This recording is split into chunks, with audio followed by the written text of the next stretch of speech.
എല്ലാവർക്കും കുക്കുത്രിണിയിലേക്ക് ഒരിക്കൽ കൂടി സ്വാഗതം. ഇന്ന് ചോറിൻ്റെയും ചപ്പാത്തിയുടെയും അപ്പത്തിൻ്റെ ഒക്കെ കൂടെ കഴിക്കാൻ പറ്റുന്ന നല്ല അടിപൊളി ഒരു മീൻ കറിയുടെ റെസിപ്പി ആയിട്ടാണ് വന്നിരിക്കുന്നത്. തേങ്ങാപ്പാലിലാണ് നമ്മൾ ഈ മീൻ കറി തയ്യാറാക്കിയെടുക്കുന്നത്. ആവശ്യത്തിന് എരിവും പുളിയൊക്കെയുള്ള നല്ല ടേസ്റ്റി ആയിട്ടുള്ളൊരു മീൻ കറിയാണ് കേട്ടോ. അപ്പോൾ എല്ലാവരും മറക്കാതെ ട്രൈ ചെയ്ത് നോക്കണം. ഈ മീൻ കറി തയ്യാറാക്കാൻ വേണ്ടിയിട്ട് നമുക്ക് ആദ്യം തന്നെ ചെയ്യേണ്ടത് മീൻ കുറച്ച് കുരുമുളക് പൊടിയും മഞ്ഞൾപ്പൊടിയും കൂടെ ചേർത്തൊന്ന് പുരട്ടി വെക്കുക എന്നുള്ളതാണ്. അപ്പം ഞാനിവിടെ എടുത്തിരിക്കുന്നത് വറ്റ മീനാണ്. നിങ്ങൾക്ക് ഏത് മീൻ വേണമെങ്കിലും ഉപയോഗിക്കാം. ദശക്കട്ടിയുള്ള മീൻ ആവണമെന്ന് മാത്രമേ ഉള്ളൂ. അപ്പോൾ ഇവിടെ ഞാനിത് ചെറിയ ക്യൂബ്സ് ആക്കിയാണ് മുറിച്ചിരിക്കുന്നത്. അങ്ങനെയും വേണമെന്നില്ല, കുറച്ച് വലിയ കഷ്ണങ്ങളാക്കി മുറിച്ചാലും കുഴപ്പമൊന്നുമില്ല. ഇതിപ്പോൾ ഏകദേശം 700 ഗ്രാം മീനുണ്ട്. അപ്പം ഇതിലേക്ക് നമുക്ക് ആദ്യം കുറച്ച് ചെറുനാരങ്ങയുടെ നീര് പിഴിഞ്ഞൊഴിക്കാം. ഒരു അരമുറി ചെറുനാരങ്ങ നീരാണ് ഞാനിവിടെ എടുത്തിരിക്കുന്നത്. പിന്നെ വേണ്ടുന്നത് 3/4 ടീസ്പൂണോളം കുരുമുളക് പൊടിച്ചതോ ചതച്ചതോ ഏതാണെങ്കിലും കുഴപ്പമൊന്നുമില്ല. പിന്നെ ഒരു 1/4 ടീസ്പൂൺ മഞ്ഞൾപ്പൊടി, ആവശ്യത്തിനുള്ള ഉപ്പ്,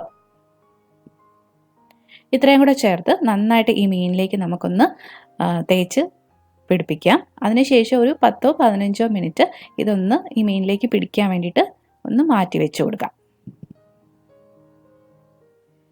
ഇത് കൂടാതെ നമുക്ക് വേണ്ടുന്ന ഇൻഗ്രീഡിയൻസ് എന്തൊക്കെയാണെന്ന് നോക്കാം. 3 മീഡിയം സൈസിലുള്ള സവോള ഇതുപോലെ ചെറുതായിട്ട് അരിഞ്ഞെടുത്ത് വെച്ചിട്ടുണ്ട്. പിന്നെ വേണ്ടുന്നത് കുറച്ച് കറിവേപ്പിലയാണ്. 2 ടേബിൾ സ്പൂൺ ഇഞ്ചി ചെറുതായിട്ട് അരിഞ്ഞെടുത്ത് വെച്ചിട്ടുണ്ട്. 1.5 മുതൽ 2 ടേബിൾ സ്പൂൺ വരെ വെളുത്തുള്ളി ചെറുതായിട്ട് അരിഞ്ഞത്.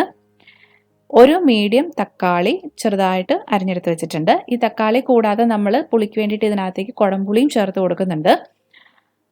പിന്നെ വേണ്ടുന്നത് എരിവിന് ആവശ്യമായിട്ടുള്ള പച്ചമുളകാണ്. ഇതിനകത്തേക്ക് നമ്മൾ വേറെ മുളക് പൊടിയായിട്ടൊന്നും ചേർക്കുന്നില്ല. അപ്പം നമ്മളെടുക്കുന്ന പച്ചമുളകിൻ്റെ എരിവും നമ്മുടെ ടേസ്റ്റിനും അനുസരിച്ചിട്ട് ആവശ്യത്തിനുള്ള പച്ചമുളക് എടുക്കുക. പിന്നെ പൊടികളായിട്ട് വേണ്ടുന്നത് 1/4 ടീസ്പൂൺ മഞ്ഞൾപ്പൊടി, 1 ടേബിൾ സ്പൂൺ മല്ലിപ്പൊടി, 3/4 ടീസ്പൂണോളം ഗരം മസാല. അപ്പോൾ ഈ ഗരം മസാലയിലേക്ക് ഞാൻ ചേർത്തിരിക്കുന്നത് പട്ട, ഗ്രാമ്പു, ഏലക്ക, പെരുംജീരകം, ഇത്രയേ ഉള്ളൂ. പിന്നെ നമ്മൾ ഈ കറി തയ്യാറാക്കി എടുക്കുന്നത് തേങ്ങാപ്പാലിലാണ്. 1.25 കപ്പ് കട്ടി കുറഞ്ഞ് തേങ്ങാപ്പാൽ, അതായത് 2ാം പാല് എടുത്തിട്ടുണ്ട്. പിന്നെ വേണ്ടുന്നത് 1/2 കപ്പ് നല്ല കട്ടിയുള്ള തേങ്ങാപ്പാലുമാണ്. തക്കാളി കൂടാതെ കുടംപുളി എടുക്കുന്നുണ്ടെന്ന് പറഞ്ഞല്ലോ. അപ്പോൾ 2 കഷ്ണം കുടംപുളി ഞാൻ ചെറു ചൂടുവെള്ളത്തിൽ കുതിർത്ത് വെച്ചിട്ടുണ്ട്. നമ്മൾ എടുക്കുന്ന പുളിയുടെ വീര്യത്തിനനുസരിച്ചിട്ട് ആവശ്യത്തിനുള്ള പുളി എടുക്കാൻ വേണ്ടിയിട്ട് ശ്രദ്ധിക്കുക കേട്ടോ. അപ്പോൾ ആദ്യം തന്നെ നമുക്ക് ചെയ്യേണ്ടത് നമ്മൾ മാരിനേറ്റ് ചെയ്ത് വെച്ചിരിക്കുന്ന മീനൊന്ന് ചെറുതായിട്ട് ഫ്രൈ ചെയ്തെടുക്കുക എന്നുള്ളതാണ്. ഒരു സെമി ഫ്രൈ ചെയ്താൽ മതി. അപ്പോൾ അതിന് വേണ്ടിയിട്ട് ഒരു പാനിലേക്ക് ആവശ്യത്തിനുള്ള എണ്ണ ഒഴിച്ചു കൊടുക്കുക. ഞാനിവിടെ വെളിച്ചെണ്ണ തന്നെയാണ് എടുത്തിരിക്കുന്നത്. എണ്ണ ചൂടായിട്ട് വരുമ്പോഴത്തേക്കും അതിലേക്ക് നമുക്ക് മീൻ കഷ്ണങ്ങൾ ഓരോന്നോരോന്നായിട്ട് ഇട്ട് കൊടുക്കാം. ഒരു സൈഡ് ഒന്ന് ആയി വരുമ്പോഴത്തേക്കും ഈ മീൻ കഷ്ണങ്ങൾ ഒന്ന് തിരിച്ചിട്ട് കൊടുക്കുക. മറ്റേ സൈഡും ആവുമ്പോഴത്തേക്കും നമുക്കിത് എണ്ണയിൽ നിന്ന് കോരി മാറ്റി വയ്ക്കാം. ഇനി ഞാൻ കറി തയ്യാറാക്കാൻ വേണ്ടിയിട്ട് ഇവിടെ എടുത്തിരിക്കുന്നത് ഒരു ചട്ടിയാണ്. ചട്ടി ചൂടായിട്ട് വരുമ്പോഴത്തേക്കും അതിലേക്ക് നമുക്ക് ആവശ്യത്തിനുള്ള എണ്ണ ഒഴിച്ചു കൊടുക്കണം. സവോളയൊക്കെ വഴറ്റിയെടുക്കാൻ വേണ്ടിയിട്ടുള്ള എണ്ണയാണ്. അപ്പം ഞാൻ ഇതിനകത്തേക്ക് ഉപയോഗിക്കുന്നത് പകുതി നമ്മൾ മീൻ വറുക്കാൻ വേണ്ടിയിട്ട് ഉപയോഗിച്ച എണ്ണയും പകുതി വേറെ പുതിയ വെളിച്ചെണ്ണയാണ്. അപ്പം മീൻ വറുക്കാൻ ഉപയോഗിച്ച എണ്ണ ഒന്ന് അരിച്ചെടുത്തിട്ടുണ്ട്. ആ മീനിൻ്റെ കഷ്ണങ്ങളുടെ എന്തെങ്കിലുമൊക്കെ തരി ഉണ്ടെന്നുണ്ടെങ്കിൽ അതൊന്ന് പോകാൻ വേണ്ടിയിട്ട്. പിന്നെ ഏകദേശം 1 ടേബിൾ സ്പൂണോളം വേറെ വെളിച്ചെണ്ണയും കൂടെ ഇതിനകത്തേക്ക് ഒഴിച്ചു കൊടുക്കുന്നുണ്ട്. ഇനി ഈ എണ്ണ ചൂടായിട്ട് വരുമ്പോഴത്തേക്കും അതിലേക്ക് നമ്മൾ അരിഞ്ഞെടുത്ത് വെച്ചിരിക്കുന്ന സവോള ചേർത്ത് വഴറ്റിയെടുക്കണം.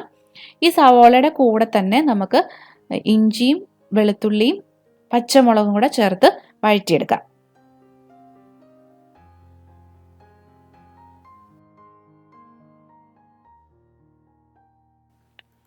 ഈ സമയത്ത് സവോളയിലേക്ക് ഒരല്പം ഉപ്പും കൂടെ ചേർത്ത് കൊടുക്കുകയാണെന്നുണ്ടെങ്കിൽ നമുക്ക് സവോള വേഗം വഴന്ന് കിട്ടും. ഇനി ഇത് ഇടയ്ക്കിടയ്ക്ക് ഇളക്കി കൊടുത്തോണ്ട് നന്നായിട്ട് വഴറ്റിയെടുക്കണം. ആ ഇഞ്ചിയുടെയും വെളുത്തുള്ളിയുടെയും ഒക്കെ പച്ചക്കുത്തും മാറണം. സവോള നന്നായിട്ട് വഴന്നും കിട്ടണം. ഇപ്പം നമ്മുടെ സവോളയൊക്കെ നന്നായിട്ട് വഴന്ന് വന്നിട്ടുണ്ട്. ഇനി ഇതിലേക്ക് നമുക്ക് മഞ്ഞൾപ്പൊടിയും മല്ലിപ്പൊടിയും കൂടെ ചേർത്ത് കൊടുത്തിട്ട് ഒന്ന് മൂപ്പിച്ചെടുക്കണം. അപ്പോൾ ചെറുതീയിലിട്ടിട്ട് മൂപ്പിച്ചെടുക്കാൻ വേണ്ടിയിട്ട് ശ്രദ്ധിക്കുക. തീ ഒരുപാട് കൂടിക്കിടന്നു കഴിഞ്ഞാൽ പെട്ടെന്ന് തന്നെ ഇതങ്ങ് ഒരു കരിഞ്ഞ ടേസ്റ്റ് വരും. അപ്പോൾ അത് ഒഴിവാക്കാനായിട്ട് ചെറുതീയിൽ തന്നെ ഇടുക.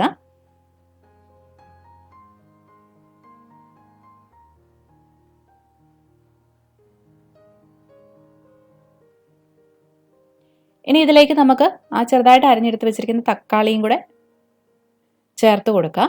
അതും നന്നായിട്ട് ഉടഞ്ഞ് കിട്ടണം. അപ്പോൾ ആ തക്കാളിയൊക്കെ വേഗം ഒന്ന് വെന്ത് ഉടയാൻ വേണ്ടിയിട്ട് ഒരു 1/4 കപ്പ് വെള്ളം കൂടെ നമുക്ക് ഇതിനകത്തേക്ക് ചേർത്ത് കൊടുക്കാം. അതിനുശേഷം ഇടയ്ക്കിടയ്ക്ക് ഇളക്കി കൊടുത്തുകൊണ്ട് തന്നെ നമുക്ക് നന്നായിട്ടൊന്ന് വഴറ്റിയെടുക്കാം.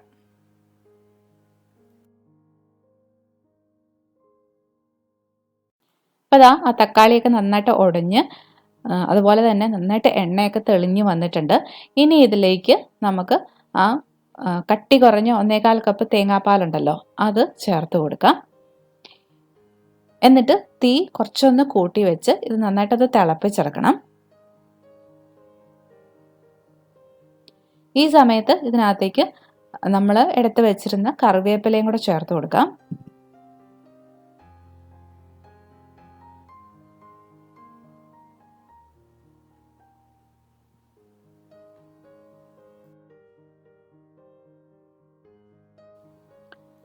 ഇതിലേക്ക് നമ്മൾ എടുത്തിരിക്കുന്ന ഗരം മസാലയും കൂടെ ചേർത്ത് കൊടുക്കാം. എന്നിട്ട് എല്ലാം കൂടെ നന്നായിട്ടൊന്ന് യോജിപ്പിച്ചെടുക്കാം.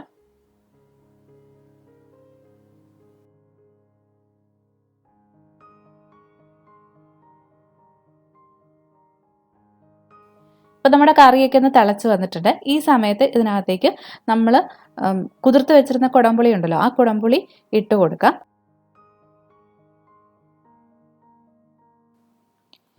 ഇനി ഇതിനകത്തേക്ക് നമ്മൾ ആ പകുതി മൂപ്പിച്ച് വെച്ചിരിക്കുന്ന മീൻ കഷ്ണങ്ങളോട് ചേർത്ത് കൊടുക്കാം. എന്നിട്ട് നന്നായിട്ടൊന്ന് തിളച്ച് വരുമ്പോഴത്തേക്കും തീ കുറച്ച് വെച്ച് മൂടി വെച്ച് ഈ മീൻ കഷ്ണങ്ങൾ വേവിച്ചെടുക്കണം. അപ്പോൾ ഏകദേശം ഒരു 10-15 മിനിറ്റ് ഒക്കെ എടുക്കും ചെറുതീയിൽ ഇത് വെന്ത് കിട്ടാൻ വേണ്ടിയിട്ട്. അപ്പോൾ മൂടി വെച്ചിട്ട് നമുക്കിതൊന്ന് വേവിച്ചെടുക്കാം. ഇപ്പം നമ്മുടെ മീനൊക്കെ വെന്തിട്ടുണ്ടാവും. നമുക്കൊന്ന് തുറന്ന് നോക്കാം. ഞാൻ ഇടയ്ക്കൊന്ന് തുറന്നിട്ട് ആവശ്യത്തിനുള്ള ഉപ്പും ചേർത്ത് കൊടുത്ത് ഒന്ന് ചുറ്റിച്ച് ഇളക്കി എടുത്തിരുന്നു. അപ്പം നമ്മൾ മീനൊക്കെ വേവിക്കുമ്പം ഒരിക്കലും സ്പൂണിട്ട് ഇളക്കരുത്, മീൻ പെട്ടെന്ന് പൊടിഞ്ഞു പോവും. ഇതുപോലെ നമ്മൾ പാത്രം ചുറ്റിച്ചെടുക്കുകയേ ചെയ്യാവുള്ളൂ. അപ്പം വീണ്ടും ഒന്ന് ചുറ്റിച്ച് കൊടുത്തിട്ടുണ്ട്. എന്നിട്ട് ഞാനൊന്ന് ഉപ്പ് നോക്കട്ടെ. എനിക്കിപ്പോൾ ആവശ്യത്തിനുള്ള ഉപ്പൊക്കെ ഉണ്ട്. അതുകൊണ്ട് തന്നെ ഞാൻ ഇതിനകത്തേക്ക് കട്ടി തേങ്ങാപ്പാലും കൂടെ ചേർത്ത് കൊടുക്കുവാണ്. കട്ടി തേങ്ങാപ്പാൽ ചേർത്ത് കഴിഞ്ഞാൽ നമുക്ക് എല്ലാവർക്കും അറിയാം കറി ഒരുപാടിട്ട് തിളയ്ക്കരുത്, പിരിഞ്ഞു പോകും. അപ്പം ജസ്റ്റ് ഒന്ന് ചുറ്റിച്ചു കൊടുത്തതിന് ശേഷം നമുക്ക് തീ ഓഫ് ചെയ്യാം.